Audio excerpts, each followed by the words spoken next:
Hola, muy buenas tardes, noches, muy buenas noches para todos. Feliz domingo para todos. Espero que hayan tenido un muy buen fin de semana. Sean bienvenidos a un nuevo directo en Mentes Positivas. Hoy vamos a hacer el resumen y análisis de la segunda parte de los últimos 6 capítulos del libro Tus zonas erróneas de Wendayer. El viernes hicimos el análisis de los 6 primeros capítulos, explicamos lo que eran las zonas erróneas, explicamos las primeras 6 zonas erróneas que nos da Wendayer a trabajar en ese maravilloso libro, que es Tus zonas erróneas, y hoy vamos a analizar del capítulo 7 al capítulo 12 las últimas 6 zonas erróneas, que es muy importante que trabajemos si queremos lograr la libertad personal. Patricia, Angélica, hola, muy buenas noches para ustedes dos, muy buenas noches para todos. Muchas gracias por estar aquí. Espero que hayan tenido un buen domingo. Espérenme, yo muevo algo acá, que sí se vea por allá el tablerito. Que el tablerito ya vi que es muy útil para cuando entra alguna persona de pronto después a ver el video, cuando ya terminó el directo y no sabe de qué libro estábamos hablando. Entonces, el tablerito ya vi que es de mucha ayuda. Bueno, Maya, Jocelyn, hola, muy buenas noches. Muy buenas noches, qué bueno que estén por acá. Como les decía, hoy vamos a analizar lo que nos falta del libro Tus zonas erróneas, los últimos 6 capítulos. En los 6 primeros capítulos espero que hayan aprendido muchísimo, así sobre la importancia de la libertad personal, sobre la importancia de vencer el miedo a lo desconocido, de asumir la responsabilidad de nuestra vida. En estos últimos 6 capítulos, son 6 capítulos, la verdad están muy chéveres, porque yo pensaba, bueno, pensaba que en los primeros 6 capítulos ya se había dicho todo, decía, ¿qué más puede dejarnos este libro? Y la verdad, las otras 6 zonas erróneas que faltan por trabajar son muy necesarias, son 5, porque el último capítulo nos habla es de cómo es la vida de una persona que no tiene zonas erróneas o que ya ha trabajado sus zonas erróneas. Entonces, los sigo saludando por acá para que empecemos, ¿les parece? Elena, muy buenas noches. Angélica, qué alegría verte por aquí. Avi, muy buenas noches. Ay, qué linda, Avi. Me alegra que te gusten mis tazas. La voy a mostrar así rapidito. Y tengo la del mismo osito. Hoy me hice aromática, hoy no hice canela. Isabel, Rudy, muchas gracias. Elena Bellator. Jocelyn, muchas gracias. Raquel, muchas gracias por estar acá. Irma, los saludo, cuento de una vez porque pasa que pues están ustedes en el directo, el video queda acá, otras personas lo ven después y me han dicho mucho en los comentarios que a veces pierdo mucho tiempo saludando, pero quienes no conocen los directos, entonces les explico que parte de la dinámica de mis directos es que mientras las personas se van conectando, yo voy saludando a los que van llegando, entonces no es que pierda tiempo, sino que los voy saludando y los voy esperando, porque ya después de que empiezo con el resumen, ya no los saludo. Entonces es por eso. Igual, se pueden saltar después la introducción si quieren. Elena, Jocelyn, Raquel, Irma, Benjamín, muy buenas noches. Elena, saludos hasta Perú. Muchas gracias por estar aquí. Listo, entonces les parece. Ladin, muy buenas noches. Muchas gracias por estar acá. Me alegra mucho que te guste lo que comparto acá. ¿Les parece si empezamos a analizar el 7º capítulo de Tus zonas erróneas? Dani, hola, muy buenas noches. Hay un tocayo.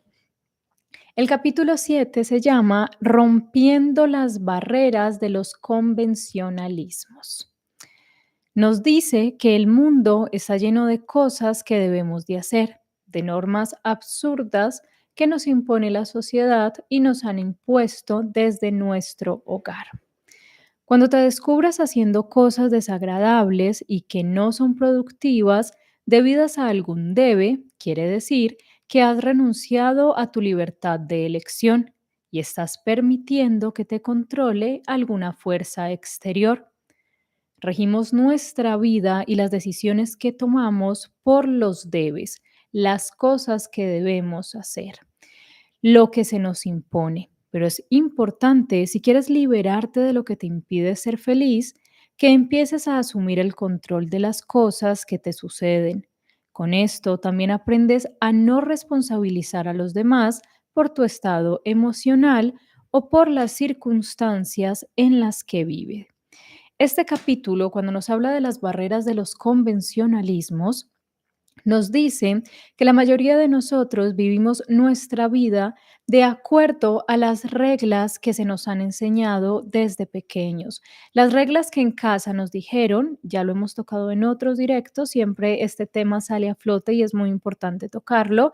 En nuestro hogar, nuestros padres, cuidadores, progenitores, nos criaron con una serie de reglas que obviamente son muy importantes para aprender a adaptarnos a la sociedad. Cuando esas reglas empiezan a ser dañinas, cuando esas reglas son limitantes, cuando esas reglas nos dicen que vamos a empezar de pronto algo nuevo. Un adolescente dice, está a punto de terminar la secundaria y dice, mira, yo tengo muchas ganas de estudiar esto, me gustaría estudiar esto, y sus padres inmediatamente empiezan a decirle, no, tú tienes que estudiar lo mismo que estudió tu papá, tú tienes que hacerte cargo de esto y de lo otro. Esos convencionalismos, esas leyes, esos debes que se le imponen a un ser humano, que lo que hacen es que la persona haga las cosas sin ganas, que haga las cosas simplemente por complacer a los demás, porque no le molesten, porque no le rechacen, porque no lo señalen, pero no las hace por el impulso de quererlas hacer o por las ganas de hacerlas. También nos dice que cuando nosotros nos hacemos cargo, cuando nosotros nos liberamos de esas imposiciones que nos colocan los demás, cuando nos liberamos de esos debes que nos impone la sociedad o que nos impone nuestro entorno, cuando empezamos a asumir el control de las cosas que hacemos, primero empezamos a entender que somos responsables de nuestro estado emocional y segundo, dejamos de responsabilizar a las otras personas por las cosas que nos suceden. Todos hemos conocido personas que justifican sus adicciones, su mal vivir, sus malos comportamientos en lo que de pronto le hizo otra persona, en lo que de pronto escucharon o el daño que recibieron. Entonces la excusa usual es que yo soy así porque es que mi mamá me trataba mal, o es que yo soy un mal padre porque mi padre, mi madre me abandonó, entonces yo no tengo la culpa. Cuando yo me zafo de todo eso, cuando yo dejo de responsabilizar a los demás, yo asumo que yo tengo la responsabilidad en las cosas que hago. También cuando se dice que a veces en esta etapa de adolescente, en esta etapa, ojalá estuviera en esta etapa, en la etapa de adolescentes, es una etapa, todos pasamos por esa etapa y sabemos que es una etapa muy complicada. Para mí es una de las etapas más difíciles de la vida, la verdad, cuando estamos empezando a zafarnos del niño y empezamos a ser rebeldes y empezamos a descubrir el mundo y a ver las cosas que nos gustaría, cómo queremos que sea nuestra vida de unos años en adelante, después de cuando te enfrentas a la decisión de, bueno, voy a terminar el colegio o quiero salir de mi casa. Ahorita más adelante nos habla el libro en el capítulo 10 si no estoy mal, nos habla de esto, de independizarnos, de salir del nido. Pero volviendo a este capítulo, pasa muchísimo, el ejemplo que les colocaba ahorita, de que se suele esperar que los hijos continúen con el legado de los padres. Justamente anoche, antes de dormirme, estaba viendo el celular, así como a veces lo ve uno para ver qué encuentra que le dé sueño, y estaba viendo un video de una persona que hablaba de un cantante muy famoso de música religiosa y de su hijo. Hablaba que el hijo de este cantante de música religiosa, un buen día le había dicho a su padre que él no tenía las mismas creencias que él, que a pesar de que sí le gustaba la música, no iba a continuar cantando música religiosa, sino que quería explorar otros caminos porque él no tenía la misma fe que él. Ese cantante contó esto en una entrevista y decía que cuando su hijo le dijo eso, él le dijo que lo felicitaba, que porque desde ahí empezaba su camino espiritual solo, empezaba a formar un criterio y a mí me pareció una respuesta muy acertada. ¿Por qué les traigo el ejemplo acá? Porque en el video que estaba haciendo, el video lo compartió un sacerdote, Él analizaba el video y decía que eso era una monstruosidad lo que estaba haciendo, que porque él siendo un representante de música religiosa, ¿cómo era que su hijo se le había salido de las manos? ¿Cómo era que no podía darle las palabras de aliento que lo recondujeran otra vez a la fe y que lo acercaran a Dios? Entonces sí me dejó como ese conflicto de cómo muchísimas veces pensamos que los hijos tienen que continuar con un legado o tienen que continuar haciendo las cosas que nosotros como padres hacemos. Y es muy importante, y por eso les decía que me pareció muy acertada la respuesta de este cantante, a pesar de que toda su carrera se basa en música religiosa, se basa en la fe, y que su hijo mayor le diga, yo no tengo la misma visión de Dios que tú tienes, yo no, a mí me gusta la música, pero no quiero seguir haciendo la misma música, sino que quiero empezar mi camino, y que él entienda, cuando entendemos que nuestros hijos no nos pertenecen, porque es algo muy difícil, ya hemos hablado de la otra cara, estuvimos hablando en Este dolor no es mío, de sanar y de perdonar, y parte de cosas que hay que sanar y parte de cosas que hay que entender, casi todo lo vemos como hijos, ahora coloquémonos en el lugar de los padres, los que no somos padres y los que sí lo son, que a veces pensamos que los hijos son una extensión de nosotros, que tienen que continuar con lo que nosotros hacemos, que tienen que tener las mismas creencias que nosotros tenemos y que los hijos nunca deben de abandonarnos, que siempre tienen que estar con nosotros. Esta parte donde este libro, cuando nos dice que tenemos que romper esas barreras de los convencionalismos, nos está diciendo que no podemos vivir una vida simplemente para agradar a los demás, llámese padres, llámese familia, llámese pareja, llámese hijos. No podemos vivir una vida con todas esas reglas, con todos los debes que nos dijeron los demás.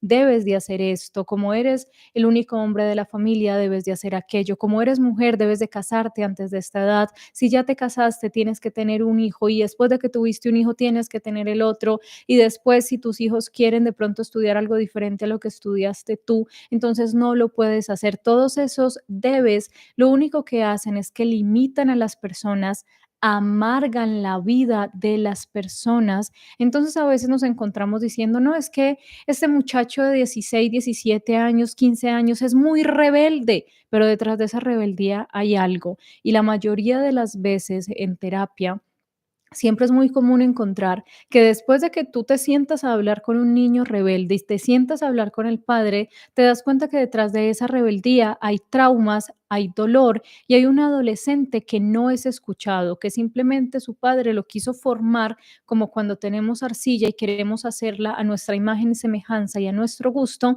y el adolescente simplemente está tratando de romper el molde y está tratando de construir su propio molde. Entonces, una de las cosas que nos habla el capítulo 7 de Tus zonas erróneas es eso, de romper con esos debes que muchas veces arrastramos a lo largo de la vida. A veces nosotros mismos nos limitamos escuchando las palabras limitantes que nos dijeron nuestros padres, nuestros cuidadores, o que ya después continúan siendo, las figuras cambian, las figuras de autoridad cambian a medida que crecemos, perdón. Entonces puede ser nuestra pareja o puede ser nuestro jefe. También nos dice que cuando vives tu vida pensando que los demás tienen la culpa de las cosas que te ocurren, vives insatisfecho e infeliz. Si tú crees que tu vida ha sido planificada para ti de antemano y que solo necesitas caminar por los caminos adecuados, quiere decir que estás bien provisto de todos los debes que sirven para mantenerte dentro de tu mapa de caminos previamente trazados. Nunca lograrás tu propia realización si persistes en dejarte controlar por fuerzas externas o si persistes en pensar que eres controlado por cuestiones ajenas a ti. Cuando nos habla de cuestiones ajenas a ti, suele ser muy normal que digamos, es que todo lo que me ocurre es la suerte, el destino, la astrología. Entonces decimos, yo tengo un mal comportamiento porque soy, por ejemplo, un Leo. Entonces los Leo nos comportamos así. No es que yo sea una persona irrespetuosa, es que soy un Leo. Estoy culpando a circunstancias externas. Cuando decimos es que empiezo un proyecto y todo me sale mal, es que empiezo un trabajo y me despiden, a veces culpamos a las fuerzas externas y decimos es la suerte o justificamos las cosas que nos pasan diciendo es que es el destino y estoy esperando que el destino depare lo mejor para mí. Entonces, cuando me pase algo malo, es mi destino y simplemente tengo que sufrir mi destino. O también decimos y culpamos a Dios y decimos, son los designios de Dios. Entonces, todo lo malo que me pasa son los designios de Dios y yo me voy a sentar aquí quietecito, sin mover un solo pelo, a esperar que la suerte, el destino, Dios, los astros cambien las cosas. Entonces, hay algo que tenemos que estar algo de lo que tenemos que ser muy conscientes, perdón, y algo que nos dice Wendayer, que cuando nosotros vivimos culpando de las cosas a los demás, perdón, a las causas externas de las cosas que nos ocurren, estamos viviendo un camino que no es el camino de nosotros. Estamos viviendo presos de todos esos debes que no nos pertenecen y estamos siendo irresponsables con nosotros mismos, porque preferimos decir, yo tengo mala suerte, el destino así lo quiso, es que los Leo, los Tauro, los Piscis somos así y por eso yo estoy solo, porque es que leí en el horóscopo, perdón, que los Géminis encontramos el amor después de los 35.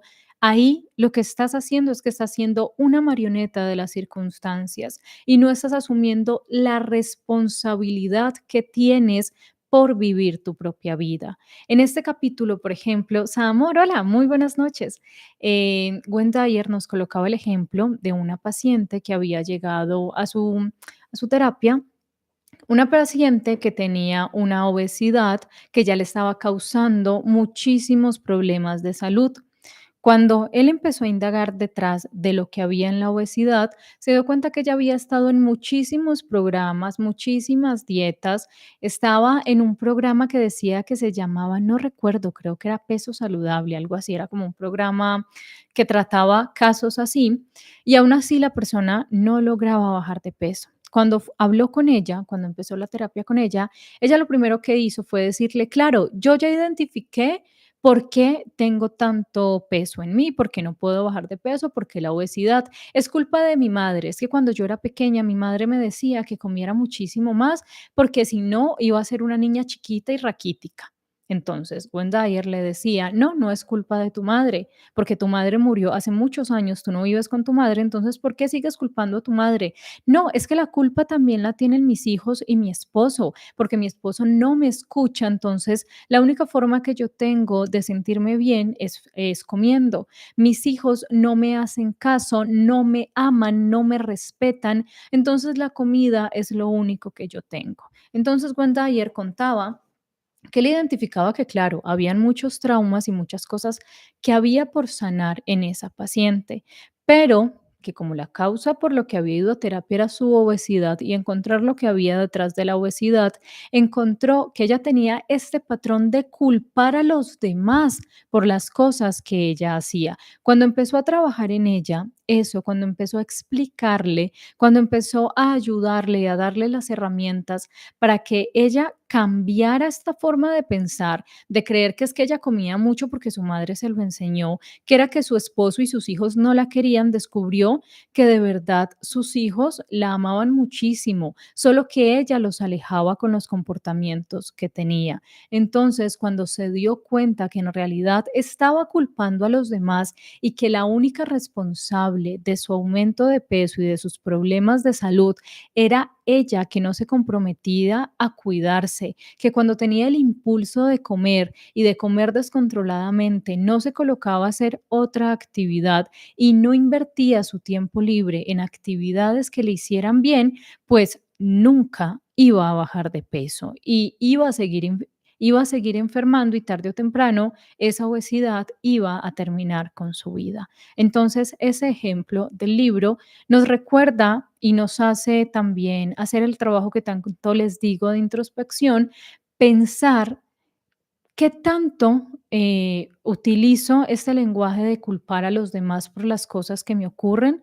En realidad, yo soy así este, porque por mi astrología yo soy así por mis padres, o en realidad yo soy así porque yo he tomado la decisión de ser así. Continuamos por acá. El ser eficiente y positivo no implica la eliminación de todos los problemas que se presentan en la vida. Lo que sí implica e importa es el mover el control de nuestra vida del exterior al interior. De esa manera, te responsabilizas tú mismo personalmente de todo lo que experimentas emocionalmente. Esto es algo que pienso que siempre es importante decir, porque pasa muchísimo que en los comentarios siempre dicen, no, es que, ok, yo ya hice el libro, yo ya leí el libro, ya lo escuché, ya vi su análisis, pero mi vida sigue siendo igual. O no existen remedios mágicos para poder arreglar la vida de uno. Lo que dice Wendayer es verdad. El ser eficiente y positivo no implica la eliminación de todos los problemas. No es que el hecho de que usted afronte la responsabilidad y tome la responsabilidad de su vida significa que los problemas se van a acabar, significa que no va a volver a llegar ningún problema que solucionar. No, los problemas van a seguir llegando. ¿Qué es lo que va a cambiar? Su actitud frente a esos problemas. Cuando usted asume los problemas, las circunstancias negativas de su vida con positivismo, cuando usted se da cuenta que la responsabilidad de las cosas que pasan en su vida la tiene usted, que es que no es el exterior, nada del exterior. Puede que las personas nos hagan cosas, es verdad. Las personas nos mienten, las personas nos roban, las personas nos hacen daño, las personas nos estafan.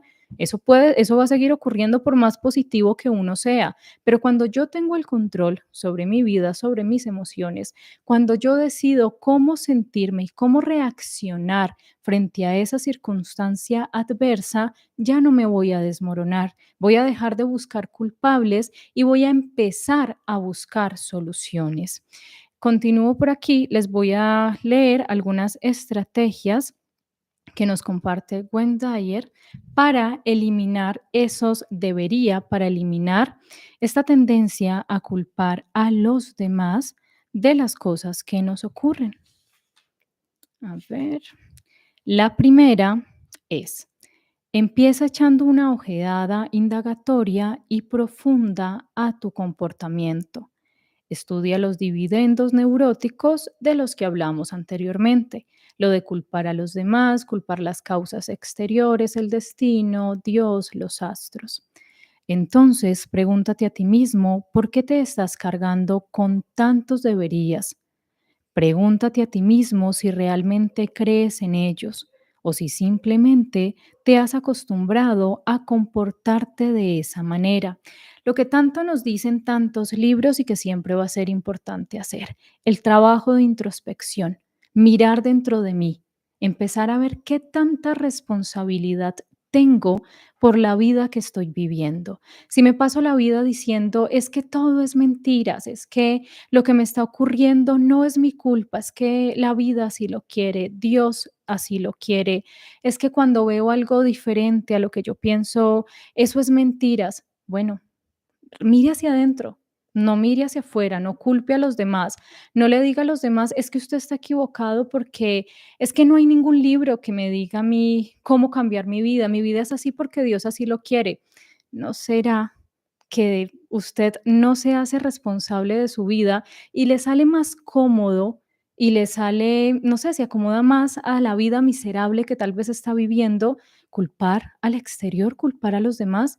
¿Por qué no mira un poquito hacia adentro y se va a encontrar con tanta responsabilidad por la vida que está viviendo y que usted es el único culpable de las circunstancias que está atravesando, que ahí se va a dar cuenta que el cambio no tiene que ser la vela, no tiene que ser los astros, no tiene que ser esperar que un planeta se alinee con el otro, no tiene que ser esperar que una profecía se cumpla. Es que tiene que empezar a cambiar su comportamiento y tiene que empezar a cambiar su forma de ver las cosas. Si no, va a seguir teniendo una vida miserable y el único culpable va a ser ¿quién? No va a ser Dios. La culpa va a ser suya.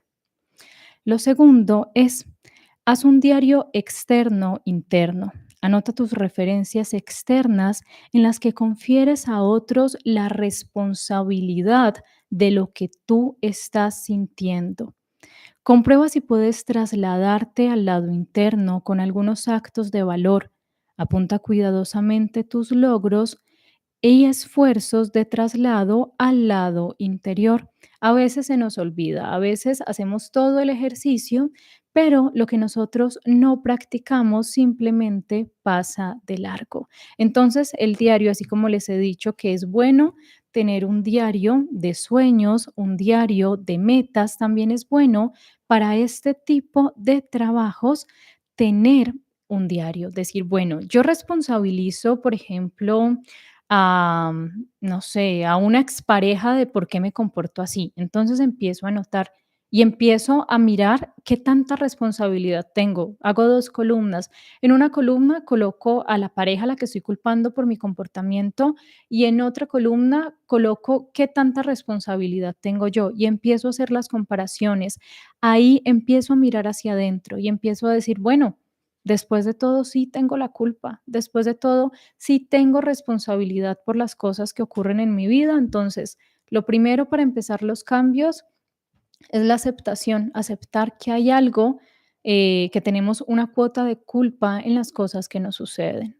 El tercer paso, la tercera estrategia que nos da para eliminar los debería es comprueba cuántas normas les impones a los demás. Te des cuenta de que ellos pueden proponer pautas más eficientes y flexibles que las tuyas.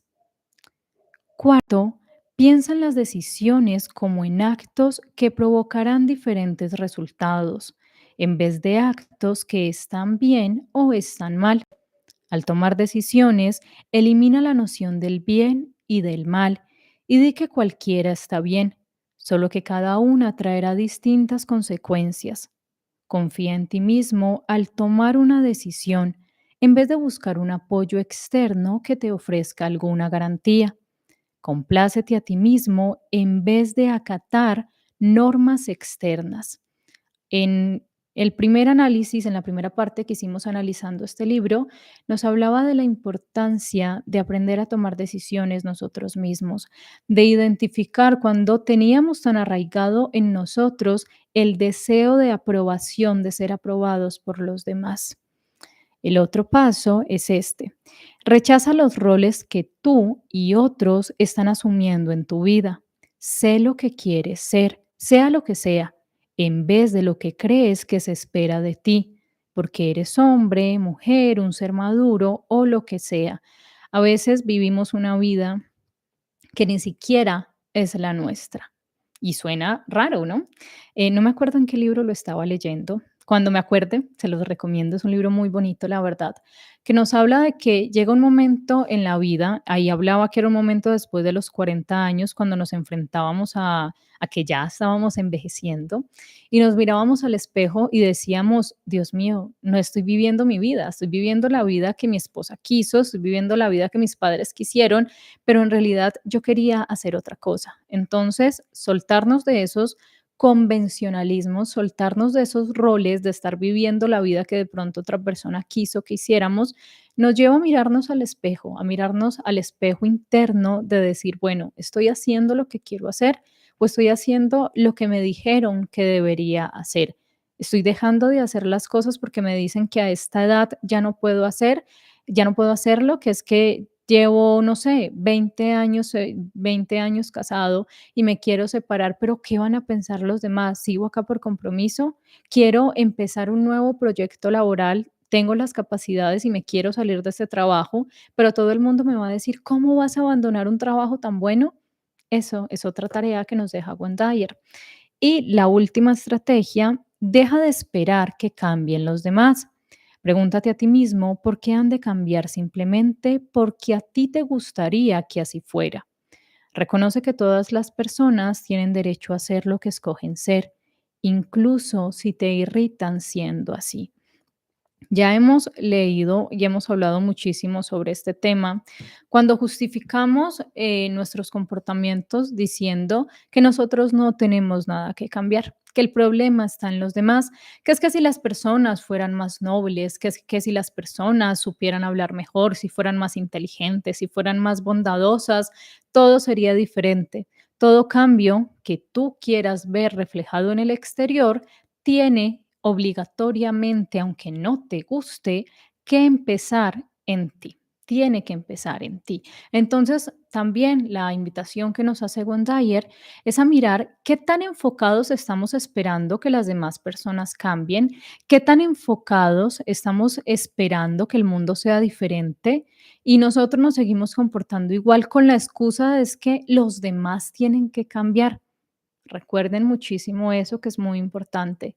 Todo el cambio que queramos ver reflejado en el exterior tiene que empezar primero en nosotros. Y para finalizar este capítulo nos dice que conviértete en el juez de tu propia conducta y aprende a confiar en ti para tomar las decisiones del momento presente. Deja de buscar en las tradiciones y las normativas de toda la vida la respuesta adecuada. Canta tu propia canción de felicidad de la manera que escojas cantarla, sin preocuparte ni importarte cómo se supone que debe ser. Canta tu propia canción de felicidad de la manera que escojas cantarla, sin preocuparte ni importarte, perdón, cómo se supone que debe ser. A veces dejamos de vivir, dejamos de hacer muchísimas cosas por las opiniones de los demás. Y en el primer capítulo de este libro, la primera frase que nos dice Gonzayer es, recuerda que la muerte siempre está caminando tú contigo. Entonces, ¿cuánta vida dejas de vivir por el miedo a lo que digan los demás o por agradar a los demás? Ahora nos vamos con el capítulo 8. Los saludo a los que van llegando. Muy buenas noches. Muchas, muchas gracias por estar por acá.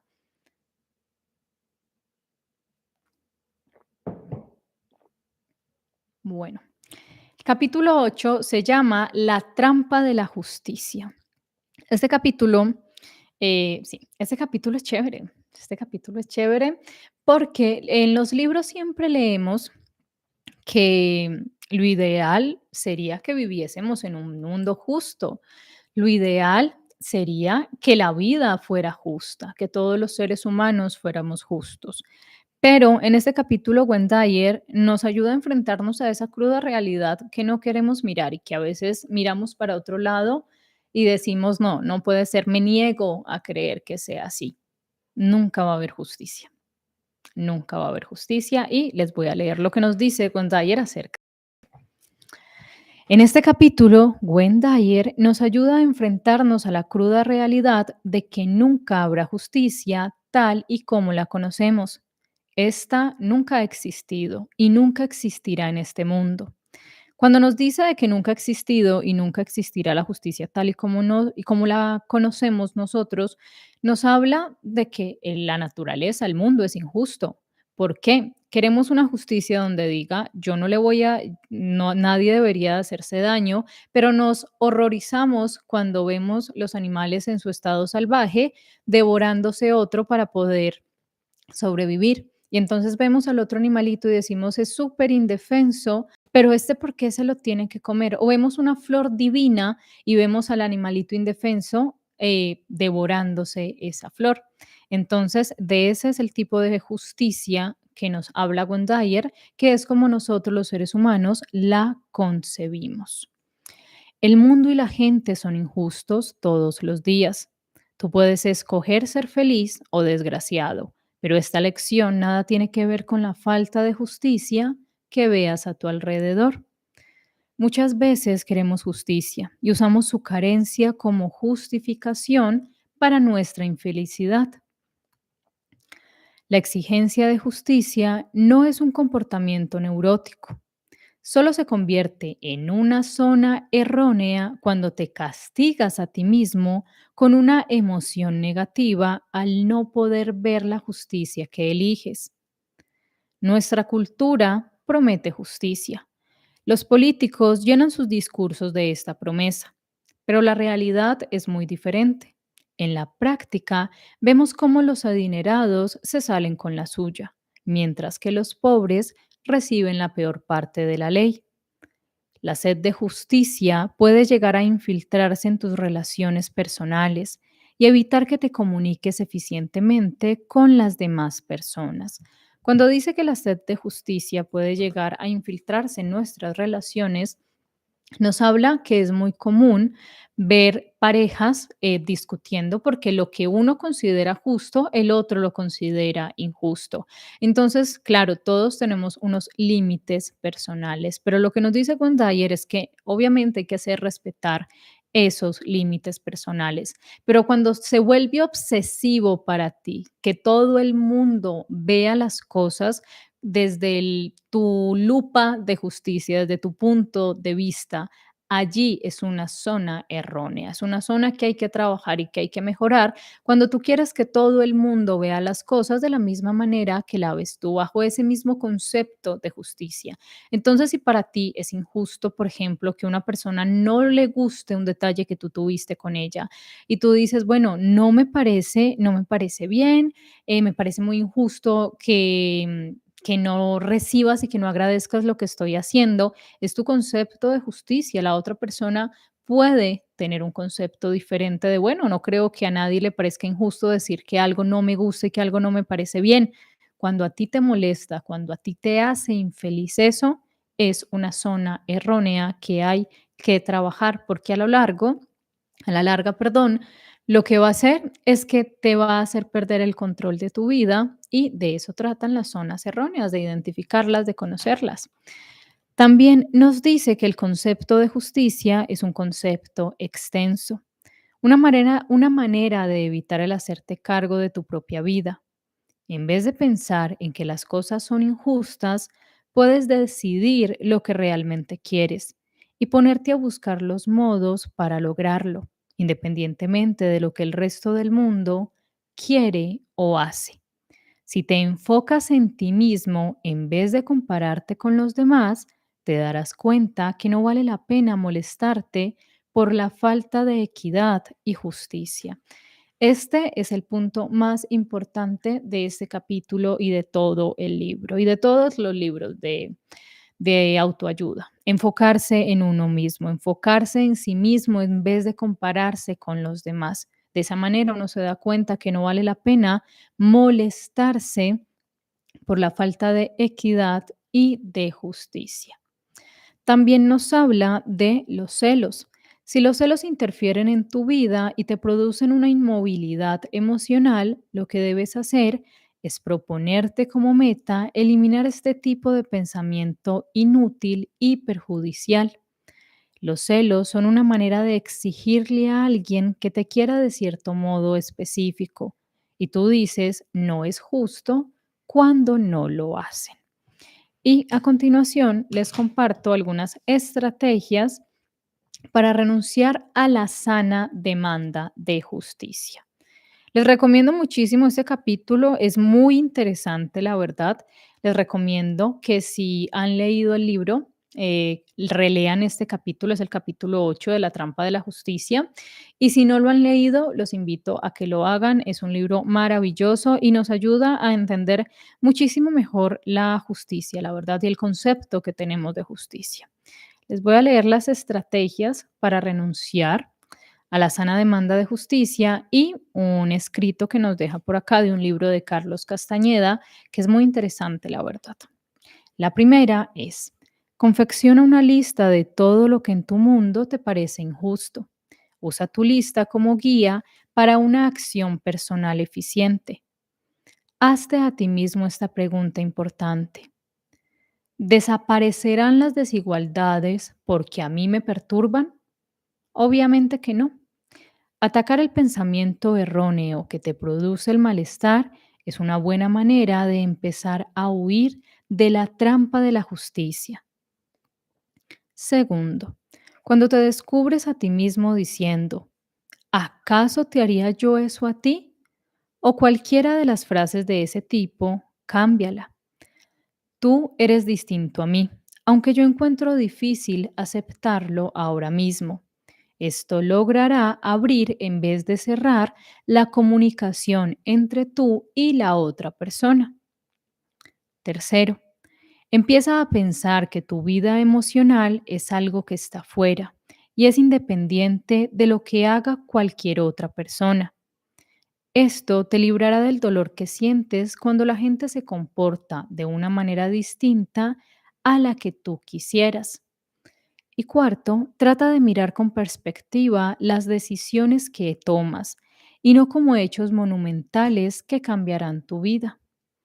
Y acá nos comparte un escrito donde nos dice lo que es el hombre sabio según Carlos Castañeda. Nos dice que el hombre sabio es aquel que vive actuando, no pensando en actuar, ni pensando en lo que pensará cuando haya terminado de actuar. Él sabe que su vida habrá terminado demasiado pronto.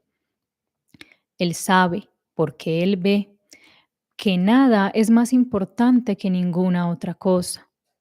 Así pues, el hombre sabio suda y resopla, y si uno lo observa es igual a cualquier otro hombre, excepto que él controla la locura de su vida, ya que nada es más importante que ninguna otra cosa.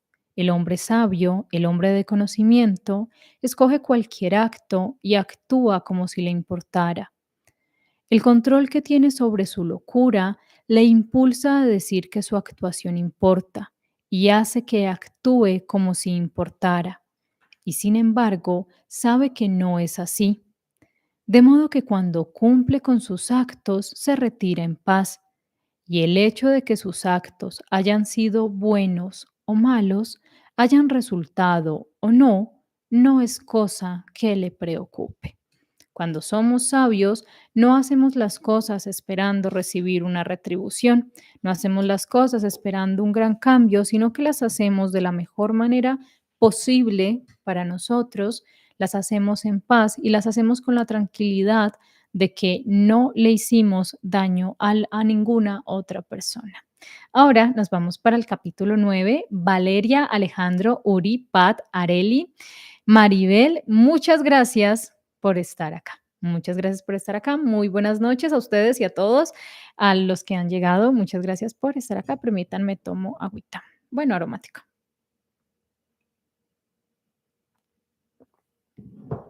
El capítulo 9 nos habla de un tema que creo que ya lo he tocado acá o lo compartí en un video viejísimo. Tengo que volver a hacer ese video donde hablábamos de la procrastinación. Yo siempre la digo mal, no me acuerdo si es procrastinar o procrastinar. Creo que es procrastinar. De aplazar las cosas, de postergar las cosas. Este hábito de postergar las cosas es una zona errónea. Es un comportamiento que nos impide asumir el control de nuestra vida. Y Dyer lo trata muy sabiamente y muy fácil de entender en el capítulo 9, que se llama Terminando con las postergaciones ahora mismo. Nos dice que la zona errónea de la postergación es lo más cerca que se puede llegar a una zona errónea universal. Casi todas las personas pueden tener este hábito. Hay muy poca gente que puede decir con honestidad que no realiza postergaciones a pesar de que a la larga le resulten contraproducentes y malsanas. Si sientes que postergas las cosas que tienes que hacer y te gusta postergarlas y no sientes culpa por ello, ni ansiedad, ni molestias, pues entonces sigue haciéndolo. En esta parte nos dice que todos los seres humanos postergamos las cosas, que es algo normal, que es un hábito que hacemos muchísimo. Que cuando se convierte en una zona errónea, cuando el postergar algo a mí me causa ansiedad, cuando yo digo, hoy voy a hacer esto, esto, aquello, pero a la larga decido no hacerlo. Y cuando me acuesto intranquilo esperando que amanezca para hacer las cosas que no hice el día anterior. Ahí es una zona errónea. Cuando yo digo, es que hoy, por ejemplo, tengo que, a ver, digamos que tenemos 5 trabajos que hacer, ¿cierto? Entonces, digo, en mis capacidades puedo hacer 4, pero elijo hacer 3 porque voy a hacer otra actividad. Digo, bueno, voy a postergar eso y no me causa ninguna ansiedad y no me causa ningún estrés. Él nos dice que mientras no nos cause molestia y mientras no afecte nuestra vida, que es lo más importante, y nuestra tranquilidad, pues podemos seguirlo haciendo sin problema. Nos dice que, sin embargo, para la mayor parte de las personas, la táctica de postergar las cosas es en realidad una manera de evadirse, de vivir los momentos presentes lo más intensamente posible. En ocasiones utilizamos palabras como quizá, espero, deseo, como razonamiento para no hacer nada.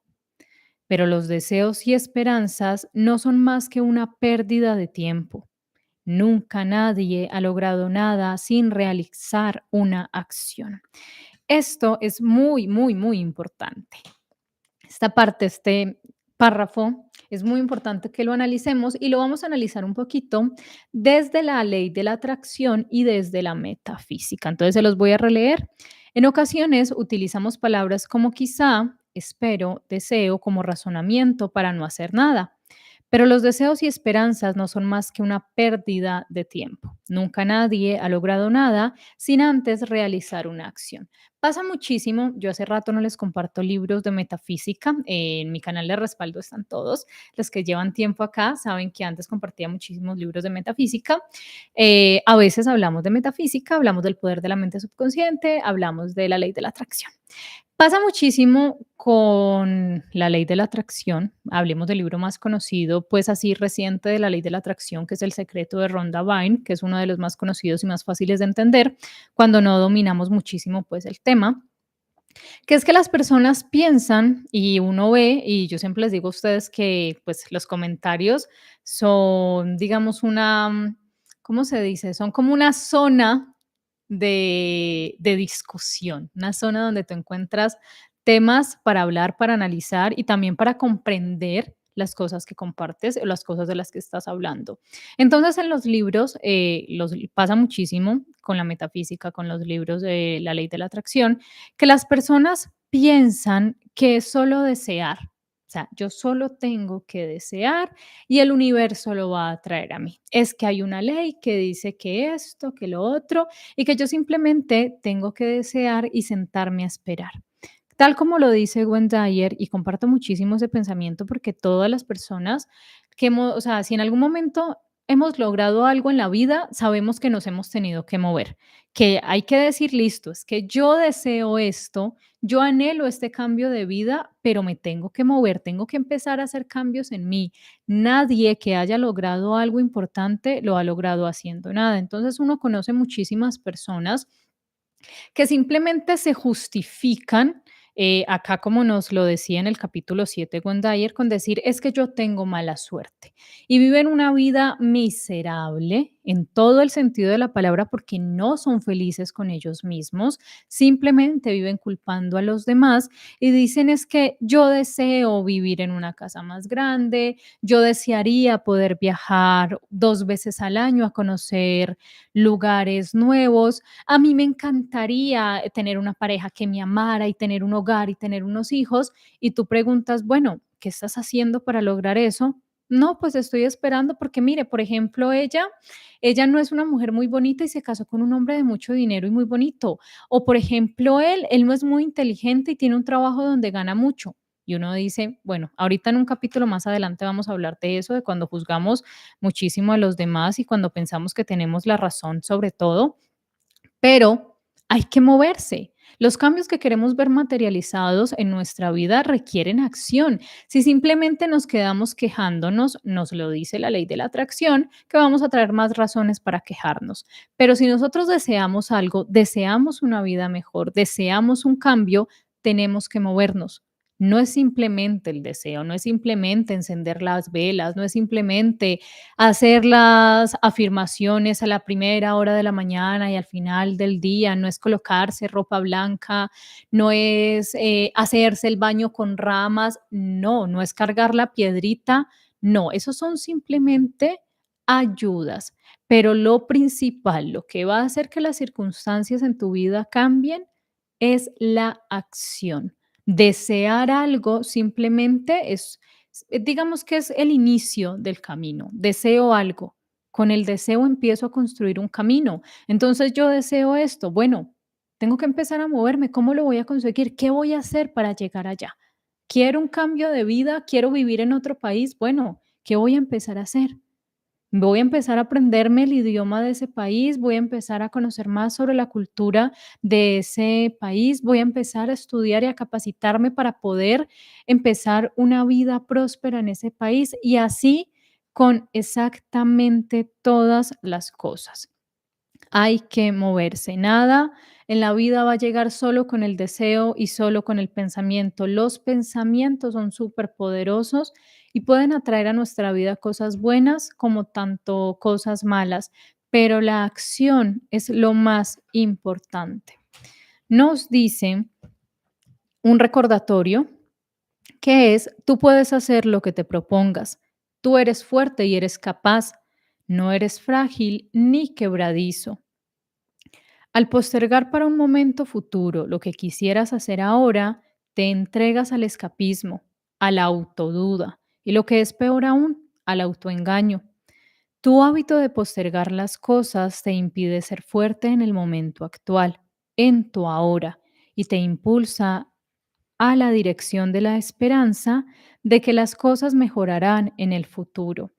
Simplemente cuando sigamos postergando las cosas, cuando queramos hacer algo y lo vamos dejando lo sabemos, porque todos hemos tenido este hábito en algún momento de la vida o lo tenemos muy seguido, no sé. Pasa muchísimo que dejamos algo que queremos hacer y decimos, lo voy a hacer mañana, lo voy a hacer el próximo mes, lo voy a hacer la otra semana y así se pasa el tiempo y nunca lo hacemos.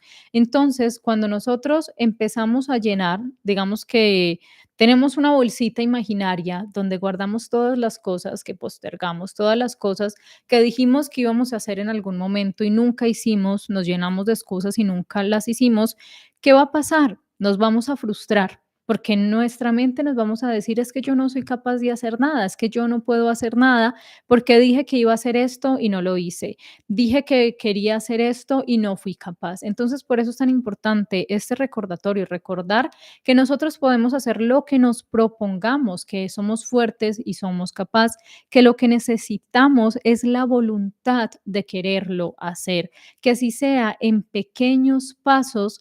Es importante hacerlo. Pequeños pasos llevan a grandes cosas y la importancia es dar el primer paso. Después del primer paso, la vida sigue hacia arriba y el camino continúa. Nos dice que tenemos el hábito de saber que hay ciertas cosas que queremos hacer, no porque otros no lo hayan ordenado, sino porque las hemos elegido deliberadamente.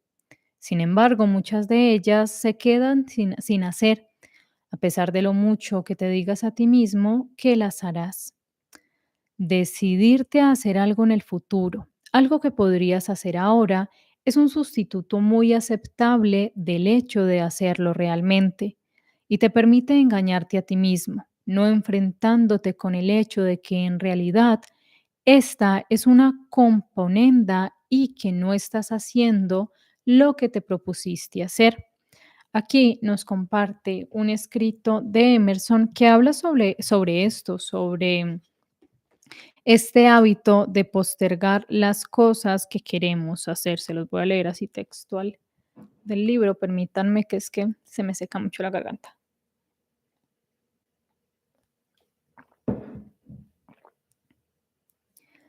No digas cosas. Lo que eres relumbra sobre ti mientras lo haces y atrona con tal fuerza que no puedo oír lo que alegas en tu contra.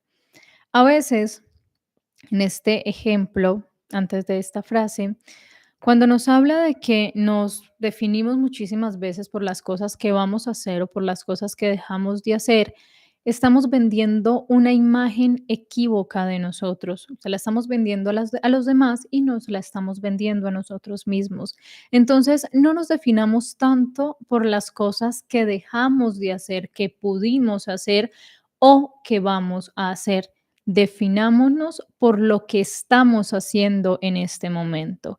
Cuando quitamos esa etiqueta de es que yo voy a ser muy millonario porque tengo este proyecto, es que yo pude haber tenido, no sé, una casa más grande porque desperdicié una oportunidad. No, simplemente no te definas por eso, no permitas que las cosas que vas a hacer o que dejaste de hacer te definan. Defínete por lo que estás haciendo en este momento. Nos dice también que nuestra sociedad está llena de críticos. Ay, quería llegar a este tema. Quería llegar a este tema. Ya les voy a decir por qué. Nuestra sociedad está llena de críticos. Hasta pagamos para oírlos. Al observarte a ti mismo y a la gente que está a tu alrededor, toma nota del tiempo que se dedica a la crítica en las relaciones sociales. ¿Por qué? Porque sencillamente es mucho más fácil hablar de cómo otra persona, de cómo actúa otra persona, que ser la que en realidad actúa. José Luis, muy buenas noches. Fernando, buenas noches. Shirley, qué bueno que estés aquí. Bueno, nuestra sociedad está llena de críticos, ¿cierto? Por todo lado, en cualquier ámbito de la vida, sea lo que sea que hagamos, todo está lleno de críticos. Todo el mundo sabe cómo hacer todo. Todo el mundo sabe cómo vivir la vida de los demás. Todo el mundo sabe cuál es la verdad absoluta. Todo el mundo piensa que los demás están equivocados y que ellos tienen la única razón. Nos dicen algo que es muy importante y que hay que mirar, analizar y estudiar la vida, las historias de las personas que han logrado grandes cosas en la vida. Uy, nos lleva a preguntarnos, ¿ustedes creen que las personas que han hecho algo importante en la vida están sentadas hablando mal de los demás? ¿Están sentadas criticando lo que está haciendo el otro? No, están ocupadas tratando de crecer, están trabajando en su propio crecimiento y en sus propias metas. Las redes sociales se vuelven yo siempre les hablo a ustedes porque pues esto es una red social, ¿no?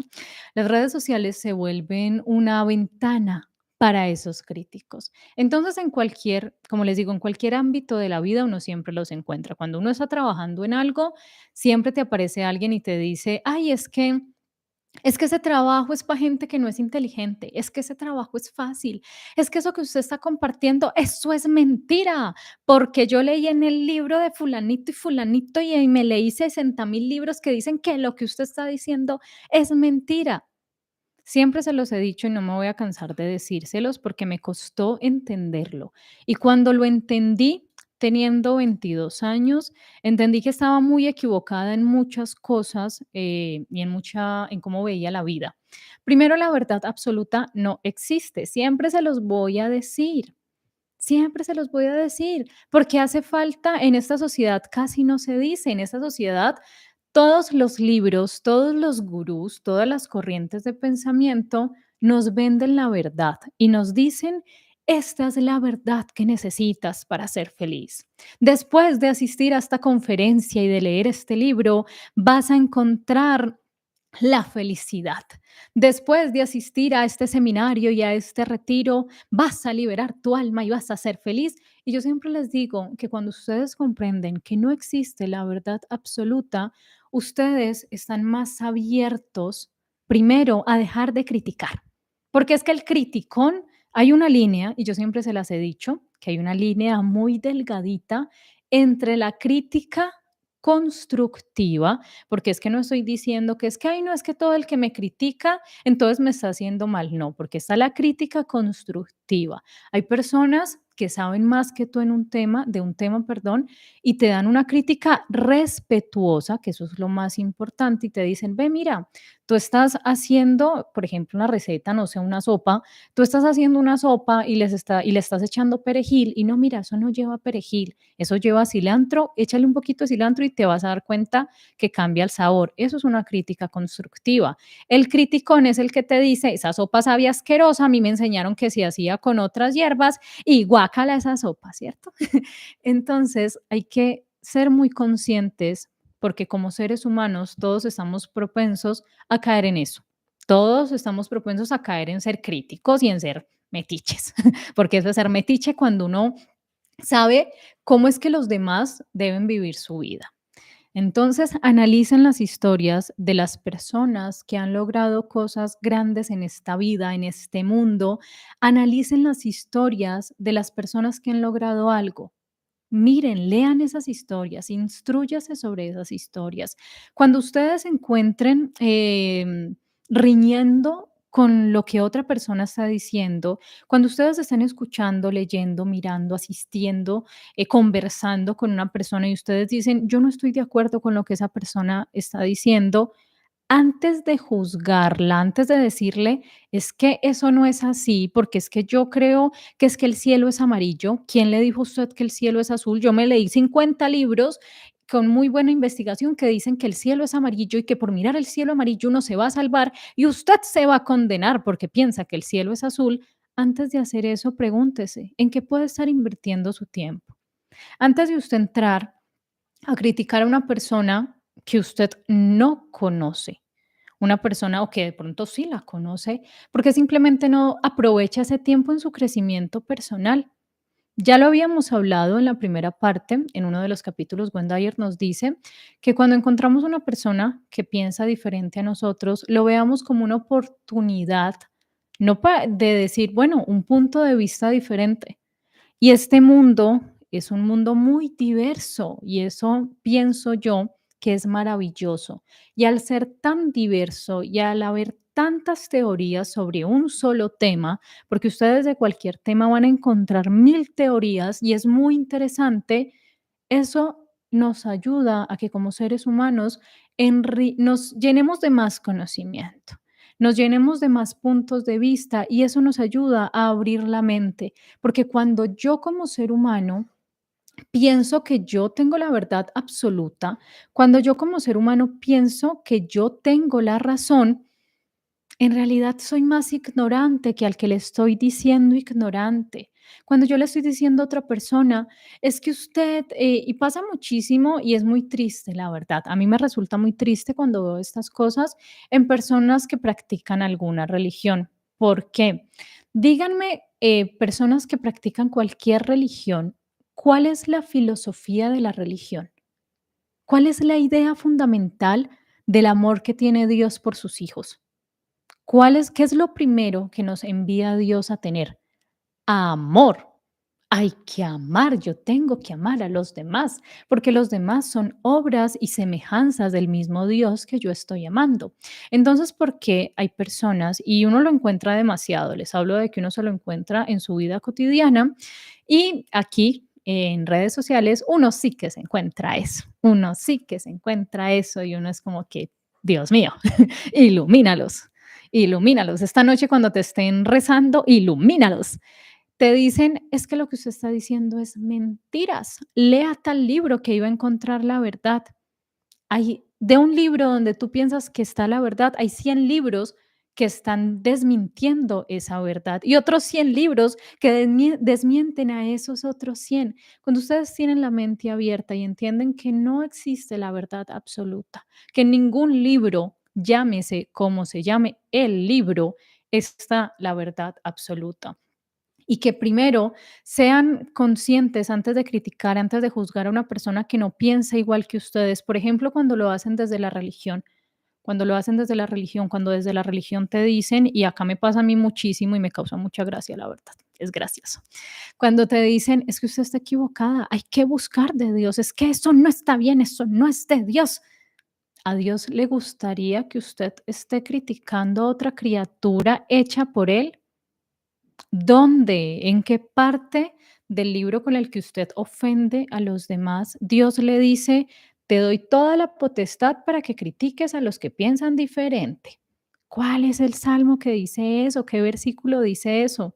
Ninguno. Somos los seres humanos los que moldeamos las creencias a nuestra voluntad y mm, a nuestra estupidez. Los seres humanos hacemos eso, acomodamos y moldeamos las creencias y decimos, yo tengo la verdad. Y lo único que hacemos es que deformamos el nombre de esa deidad a la que tanto defendemos. Llámese como se llame, llámese el Dios que se llame, llámese la figura divina que se llame. Con eso de estar criticando y ofendiendo a los demás, lo único que has hecho es que lo único que hemos hecho es deformar esa idea. Lo único que hacemos es que hemos deformado esa idea de lo que es lo puro, de lo que es lo divino y de lo que es cierto. Entonces, siempre les recuerdo muchísimo y siempre les digo, por acá Oscar me dice, sí, es una cuña que utilizo muchísimo porque muchas personas que entran acá, de pronto entran por este libro y no conocen los otros videos y muchas personas que están aquí eh, han estado conmigo desde el inicio, por ejemplo, como Maribel, entonces conocen las cosas de las que hablo y pasa muchísimo eso. Entonces, el recordatorio que les dejo de ese capítulo 9 que es muy importante, es la crítica. Antes de criticar a los demás, revísese, revísese porque lo voy a volver a decir, siempre lo digo. Es una cuña, son palabras que utilizo. Siempre les digo que cuando critico, lo que me ofende de los demás es porque está en mí y no lo quiero aceptar. Y siempre que voy a criticar a alguien, si yo estoy diciendo, es que yo soy muy inteligente, es que yo soy esto y yo soy aquello y los demás son los que están mal. Pregúntense si las personas revisen las historias de las personas que han logrado grandes cosas en la vida y miren a ver dónde encuentran en la historia de esa persona que estaba ocupado criticando a los demás y que estaba ocupado, perdón, tratando de imponer su punto de vista. Cuando queremos imponer a otro lo que pensamos, lo único que hacemos es que desdibujamos esa historia y desdibujamos esa teoría que tanto estamos defendiendo. Nos dice Gundayer también esto, que la crítica constructiva puede ser muy útil, pero si has escogido el rol del observador en vez del hacedor, no estás creciendo. Más aún, puede ser que estés usando tus críticas para absolverte a ti mismo de la responsabilidad por tu ineficiencia, proyectándola en los que realmente están haciendo un esfuerzo. A veces puede ser que estés usando tus críticas para absolverte a ti mismo de la responsabilidad por tu ineficiencia, proyectándola en los que realmente están haciendo un esfuerzo. El ejemplo que les colocaba ahorita de la sopa. Muchísimas veces decimos cuando alguien está haciendo algo, es que lo estás haciendo mal. Y en realidad nosotros queremos hacer eso, pero de pronto no tenemos el valor de empezar a hacerlo. Entonces estamos proyectando nuestra insuficiencia en los demás. Al menos el que hace la sopa con perejil está haciendo su mejor esfuerzo por hacerla. Y si a ti te enseñaron que se hace con cilantro, eso está muy bien, pero hay que mirar si te molesta que él haya hecho la sopa con lo que no, con lo que no era, o te molesta que tenga el valor de atreverse a hacer la sopa aunque la haga mal.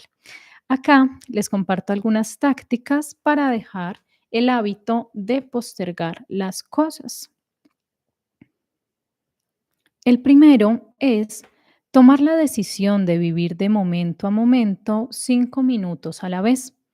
En vez de pensar en trabajos que se harán a la larga, piensa en el momento actual y trata de pasar un periodo de 5 minutos haciendo lo que quieres, rehusando postergar cualquier cosa que pueda brindarte una satisfacción. Segundo, ponte a hacer algo que has estado postergando. Empieza a escribir una carta o un libro. Te darás cuenta de que muchas de tus postergaciones fueron innecesarias, ya que lo más probable es que encuentres que el trabajo que estabas postergando en realidad es muy agradable de hacer y lo estás disfrutando. El empezar simplemente a hacer te ayudará a eliminar la ansiedad que te inspira el proyecto.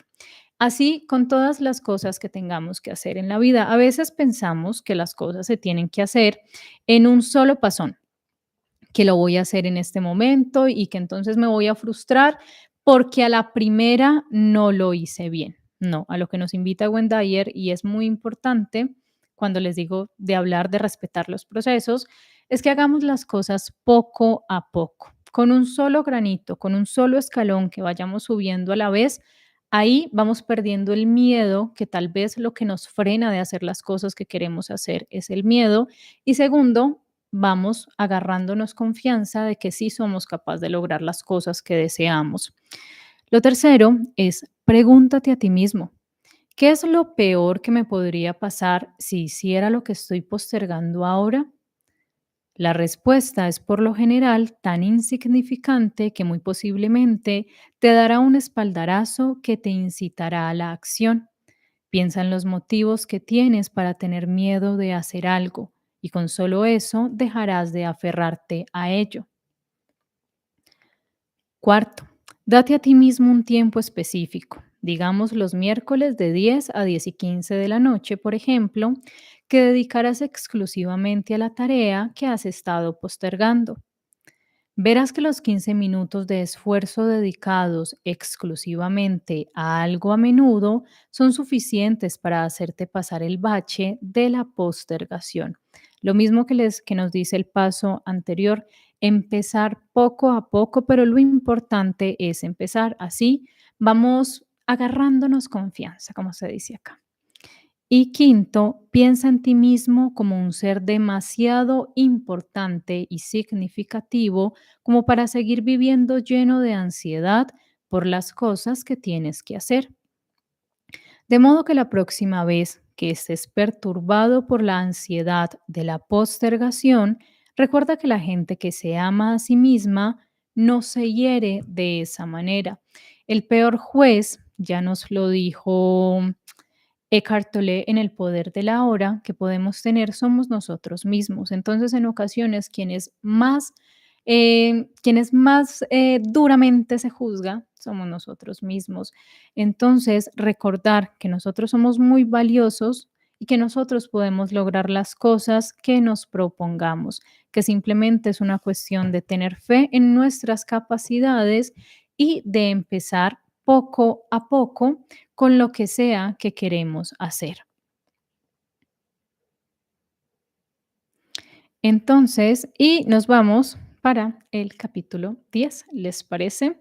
El capítulo 10 nos habla de proclamar tu independencia. Este capítulo es muy interesante porque este capítulo nos habla de un tema al que nos enfrentamos muchos, que es el dejar el nido. Cuando nos vamos de la casa, cuando aprendemos a desprendernos de nuestros padres. Es muy importante también porque nos habla de cómo psicológicamente aprendemos a darle a otras figuras de autoridad el poder sobre nosotros mismos, sobre nuestras emociones y sobre nuestros comportamientos. Entonces, los saludo a los que recién están llegando. Muy buenas noches. Muchas gracias por llegar aquí. Muchas gracias por llegar acá. Muchas gracias por estar aquí. Permítanme, bajo por acá y llegué. Capítulo 10. Proclama tu independencia. El ser psicológicamente independiente quiere decir estar totalmente libre de todas las relaciones obligatorias e implica la ausencia del comportamiento dirigido hacia los demás. Quiere decir que eres libre de la obligación de hacer algo que de otra manera no elegirías hacer, de no existir esa relación. El asunto del abandono del nido, bueno, esto es aparte, discúlpenme. El ser psicológicamente independiente quiere decir estar totalmente libre de todas las relaciones obligatorias e implica la ausencia del comportamiento dirigido hacia los demás. Cuando nos habla de hacer cosas que a veces hacemos por obligación, por quedar bien con las otras personas, que de pronto no actuaríamos de esa manera si esa persona no estuviese en nuestro entorno o en nuestra vida. Nos habla de que muchas veces regalamos nuestra independencia emocional. Muchísimas veces lo que tendemos a hacer es que le damos a otras personas inconscientemente, porque no es algo que se haga conscientemente, el dominio sobre nosotros. ¿Cómo nos vamos a sentir? ¿Cómo nos vamos a comportar? ¿Cómo vamos a reaccionar? Va a depender de cómo se comporte esa persona con nosotros. En un libro que les resumí hace poco y que la verdad es algo que se entiende, un libro que es muy fácil de entender, que se llama Enamórate de ti, de Walter Rizzo, nos habla muchísimo de ese tema, cómo en un momento de la vida perdemos nuestra independencia emocional, cómo en un momento de la vida, sin darnos cuenta, nos involucramos en relaciones donde le damos al otro todo el poder de decidir cómo nos vamos a sentir, cómo nos vamos a comportar, cómo vamos a reaccionar frente a las cosas que esa persona nos hace. Y tristemente, la mayoría de las ocasiones nos damos cuenta que eso es una bomba de tiempo.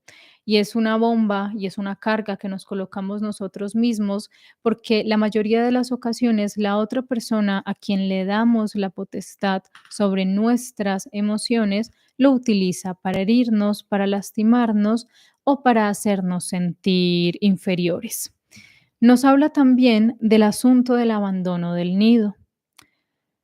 El abandono del nido es particularmente difícil porque la sociedad nos exige llenar unas expectativas en ciertas relaciones que incluyen padres y seres queridos. El abandono del nido significa convertirte en ti mismo, en tu propia persona, es decir, en lo que en realidad eres, viviendo y escogiendo los comportamientos que tú eliges y deseas. No quiere decir alejarte de los seres humanos, solo seguir tu camino y tus elecciones. El abandono del nido, como lo explica en el libro Wendayer, nos habla de cuando nos vamos de la casa. Él coloca, la casa de nuestros padres, perdón. Él coloca un ejemplo de una película que es una película de Disney. No me acuerdo del nombre, habla de unos ositos. Espérenme, yo miro aquí rápidamente a ver si la encuentro, pero habla de una película de unos ositos, que es una película que se puede considerar, por así decirlo, un poco triste cuando en realidad no lo es. La trampa del oso, ya la encontré, La trampa del oso, que habla de cómo una mamá oso tiene sus 2 ositos y ella está con ellos sus primeros meses de vida y llega un momento donde ella se va y ellos quedan solos en un árbol y viendo la película desde el lado emocional lo vemos como un abandono. Y no, lo que nos dice Gwendayer es que en realidad los padres lo que tienen, el deber que tienen con sus hijos es de enseñarles cómo defenderse solos en este mundo, cómo tener las herramientas para poder seguir viviendo su vida sin su compañía. Obviamente es muy difícil para ciertos padres porque llegan a un momento donde empiezan a manipular al hijo con el, tú me dijiste que nunca me ibas a abandonar, apenas ven que el hijo quiere coger su propio vuelo, quiere agarrar su propio vuelo, quiere empezar a construir su propio camino. Entonces, primero, la primera vez que nos encontramos con este asunto del abandono del nido es cuando queremos partir de la casa de nuestros padres, de la casa donde nos creamos. Lo segundo es que va cambiando vamos cambiando de lugar, vamos cambiando las figuras de poder, perdón, y ya después puede ser un trabajo donde en realidad nosotros no nos sentimos a gustos, donde en realidad nosotros no nos sentimos que nos estén dando el valor que nos merecemos, pero por miedo a lo que la sociedad nos enseña, a lo que hemos aprendido a lo largo de nuestra vida nos quedamos allí. O en las relaciones de pareja donde hay un control económico, donde una de las partes quiere irse de allí, donde ya no se siente a gusto, donde ya no es viable continuar con el vínculo, pero simplemente la dependencia económica que hay le mantiene sujeto a esa relación. Nos dice que depender de alguien psicológicamente, por otro lado, quiere decir que esta relación no implica una elección, sino que es una relación por la cual te sientes obligado a hacer algo que no quieres ser y que te ofende el sentirte forzado a comportarte de esa manera. Walter Rizzo lo dice muchísimo. Yo he leído a lo largo de la vida unos cuantos libros de él. Son muy interesantes, son muy fáciles de leer, la verdad, y muy fáciles de entender. Como lo dice Fernando, las dependencias corrompen. Cuando el amor, cuando la relación en la que está no es que yo estoy eligiendo todos los días a esta persona, sino que la necesito, en realidad no la amo. Cuando en una relación de pareja, cuando en un vínculo afectivo hay necesidad, no elección, significa que no hay amor. Hay otras figuras detrás de ese vínculo, pero no hay amor. Entonces, acá lo toca Wendayer, los invito. Hay un libro de Walter Rizzo que a mí me gusta muchísimo que se llama Amar y Depender, que toca más este tema, lo extiende muchísimo más y lo explica muchísimo mejor, pero digamos que la frase es esa, cuando te encuentras en una relación sentimental, en una relación donde se vincula pues sentimientos, por así decirlo, y te encuentras que no estás eligiendo a esa persona, que no es que eliges a esa persona sobre todas las personas que hay, porque tiene cosas y tiene virtudes que a ti te hacen sentir bien y te ayudan a crecer, sino que te encuentras en esa relación dándote cuenta que necesitas a la otra persona, allí hay dependencia, allí no hay amor, allí hay una necesidad y donde haya necesidad, simplemente, aunque duele aceptarlo, no hay amor. Hay miedo, hay apego, hay muchas cosas disfrazadas de amor, pero no es amor de verdad. La independencia psicológica implica no necesitar a los demás. Cuando habla de no necesitar a los demás, se refiere a que en el momento que sientes esa necesidad por el otro, te vuelves vulnerable, eres un esclavo. Si la persona que necesitas te llega a abandonar o en el peor de los casos llega a fallecer, caerás inmovilizado, te desmoronarás e incluso podrías fallecer. Cuando nos habla de no necesitar a nadie, la independencia psicológica implica no necesitar a los demás, implica que estar bien o estar mal no va a depender de la presencia o de la ausencia de otra persona.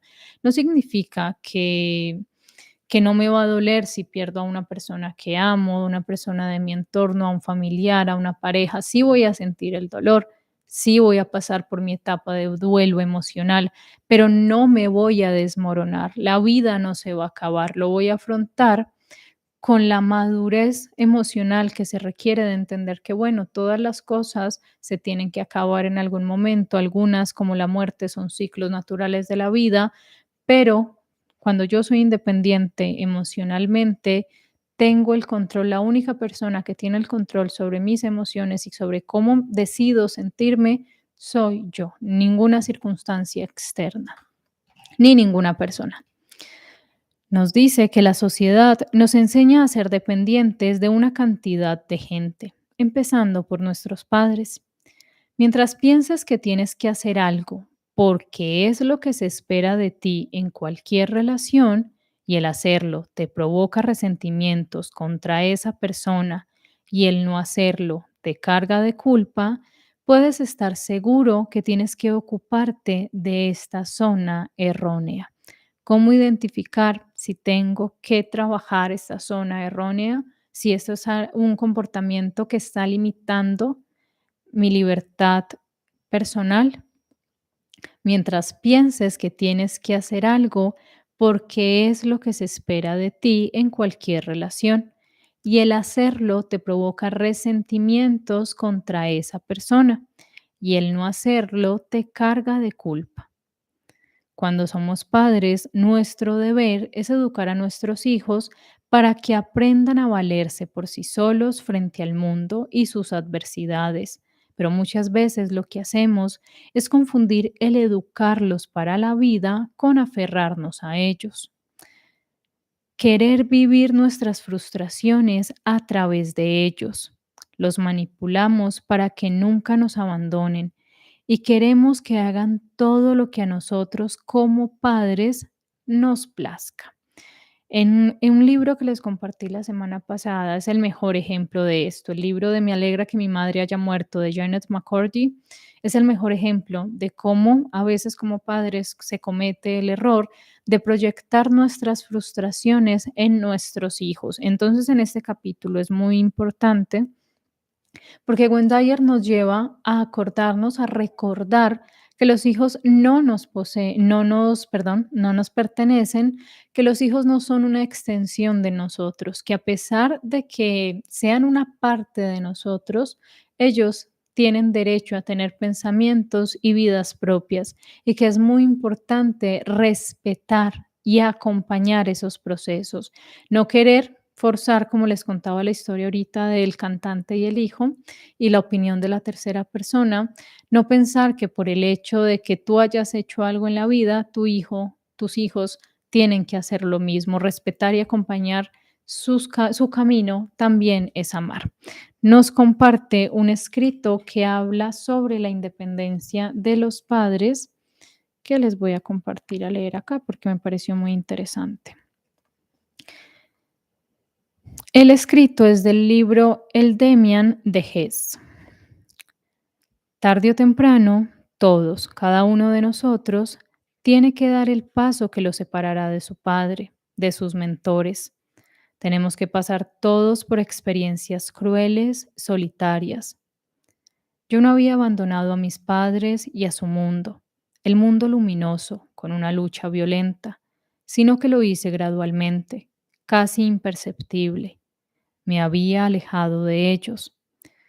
Me apenaba que tuviera que ser así, y por eso muchas de las horas pasadas en casa de mis padres cuando iba a visitarles fueron desagradables. Ahora les comparto algunas estrategias para librarse de la dependencia.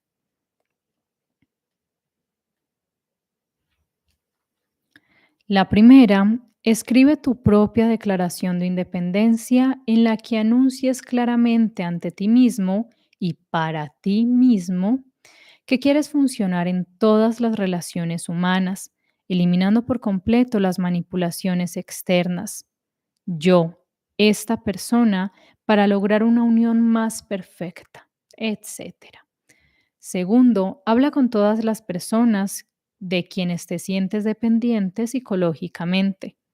Declara tus propósitos de funcionar independientemente. Explica lo que sientes cuando haces las cosas por obligación. Esta es una estupenda estrategia para comenzar este proceso, pues la otra persona puede que ni siquiera se dé cuenta ni siente de ella. Tercero, ponte metas de 5 minutos de duración para tratar con la gente dominante de tu vida. Prueba una frase corta. No, yo no quiero hacerlo. Y observa cómo reacciona la otra persona. Cuarto, cuando te sientas empujado a hacer cosas, manipulado psicológicamente, díselo a la otra persona y actúa de la manera en que te gustaría comportarte. A veces ocurre muchísimo que le damos a una persona el control sobre nosotros. Permitimos que esa persona nos diga qué hacer, qué no hacer, qué está bien y qué está mal. Y cuando tú empiezas a rebelarte emocionalmente, cuando tú empiezas a defender tu independencia, la persona va a sacar las garras, por así decirlo, para que no te sueltes de su control. Depende de ti defender tu independencia emocional, depende de ti defender tus principios y quién eres. Ahora, bueno que estás por aquí, siempre estamos a tiempo. Nos vamos para el capítulo 11 antes de que se me olvide, porque ustedes saben que a uno se le pueden olvidar cosas. Les recuerdo a los que no han visto la pestañita de comunidad que a partir de este mes, voy a finales de ahorita de septiembre, voy a hacer a fin de mes, cada mes, un sorteo de un libro. Lo voy a sortear entre las personas que participen en los directos. Este mes la encuesta y a final de septiembre vamos a hacer el sorteo acá de la persona que se va a ganar ese libro. Tengo a tus zonas erróneas y este dolor no es mío, que son los libros que tratamos a finales de acá de agosto. Y para los miembros, las personas que hacen parte de los miembros, que es otro beneficio, otra forma de apoyar el canal, también voy a hacer un sorteo mensual donde la persona que salga ganadora le voy a enviar una tacita personalizada. Ustedes saben que me encantan las tacitas, entonces envío tacitas y una sorpresita junto con la tacita. Entonces, los invito a que se unan, hagan parte de los miembros y a que participen en los directos para que tengan posibilidades de ganarse el libro a final de mes.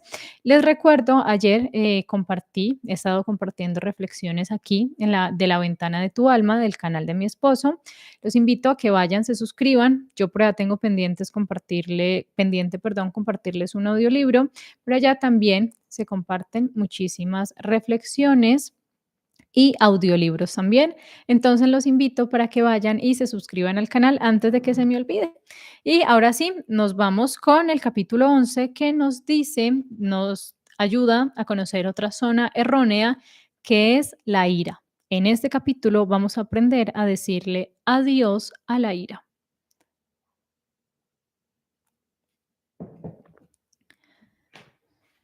Lo primero que nos dice Wendayer en este capítulo nos lleva a preguntarnos, ¿tienes mal genio? Esa es la primera pregunta. La ira, el mal humor, es una parte de ti mismo que no te gusta y casi está de más decirlo, tampoco le gusta a los demás. Siempre decimos que la ira es algo muy humano. Wendayer nos dice que en realidad no es así. No tienes por qué sentirla y no sirve a ninguno de los propósitos relacionados con el que tú seas una persona feliz y realizada. Es una zona errónea, una especie de gripe psicológica que te incapacita igual que puede hacerlo una enfermedad. En este libro se usa el término ira como una reacción inmovilizante, una reacción que se experimenta cuando nos falla algo que esperábamos, algo con lo que contábamos. No se trata simplemente de un enfado o irritación. La palabra clave es inmovilidad.